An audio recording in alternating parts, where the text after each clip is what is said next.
If you've been watching our channel, you'll know we purchased an Overland Camper's pop-top camper for our Power Wagon truck. As you can see, the camper is pre-wired for solar, so the top of this camper is just begging for solar panels to be installed, and it's been begging for far too long. In this video, we're going to take care of that. I want to thank BougeRV for providing 2 flexible solar panels. Each panel weighs less than 4 pounds, and because they're flexible, we should be able to contour them to the camper roof.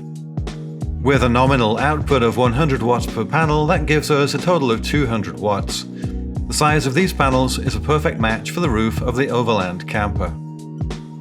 We've included a discount affiliate link in the description below if you want to check out these panels for yourself, and we'll also include links to all the other products used. The first decision was how to mount the panels. I didn't want to use the double-sided rubber tape that people often use because it's a mess to remove. I did want to use the reinforced holes on the corners and the middles of the long sides. For the mounting holes, I came across this Weld Mount product. It's basically a stainless steel post with a weldable 1.25 inch base. We're not going to weld these to the aluminum roof, but I did find these 3M double-sided adhesive pads, which are the exact right size, so we're going to try these. Peel one side from the double-sided adhesive pad and then carefully lower the mounting post onto the pad, crossing your fingers and hoping it lines up. We actually had pretty good luck lining these up, and this is how it looks. We'll discuss how we'll bond the main panel to the roof in a minute, but with the corner post solution figured out, the next step was to line up the panels on the roof and try to find a good central location for them. As you can see, they fit really well on the back part of the Overland camper's roof. Next, we weighted down the middle of the panels to flatten them more, then carefully measured and centered them on the roof. Once we found a position we liked, we used painter's tape to hold the panel to the roof in the desired position. We did this on both sides of the panel. We just used an old Dremel box for a little additional weight. At this point, we had 3 corners anchored down with tape and 1 corner free. Starting with the free corner, we used that to guide the position of the first post, and once that post was in, we took the tape off on each corner and went around one by one, using the position of the hole in each corner to guide the position of the post on the roof. We did that until all 4 corners were done, and then tackled the posts in the middle of the panels. So this is the first panel with all 6 posts in place, and we repeated this process for the second panel, and you can see here that both panels are done. All 6 posts in place for both panels, 12 posts in total. I got my handy dandy weights, just keeping these flat, just to make sure everything fits properly. Here's another view of the completed post work. Just a note, we used isopropyl alcohol to clean both the roof and the Weld Mount posts before bonding them to the adhesive pads. The posts are just one part of the mounting system. Considering the winds they'll be exposed to, it's not enough to hold the panels on the roof, so let's take a look at the main part of the mounting system. The main product we're using to bond the panels to the roof is this 3M Dual Lock industrial Velcro. This was specifically chosen for this application. The exact product is linked in the description below. The approach I used was to place 5 equally spaced strips across the panel breadthwise, leaving space for the corner posts since they'll be used to locate the panel on the roof.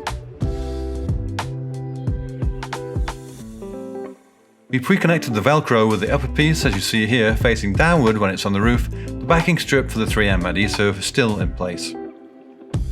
What I'll do is use the corner posts to locate this on the roof, and then pull away the adhesive backing strip and bond it down. Here I'm slicing through the backing strip in the middle of each piece of Velcro. The idea is to anchor this onto the roof using the corner posts for positioning, and then reach underneath and pull away the adhesive backing strip from the center of each Velcro piece so we can bond the center of the panel first and press outward from there. This helps to get a more even distribution of adhesive between the panel and the roof.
Overall, the installation went pretty smoothly. I didn't have any problems with the adhesive.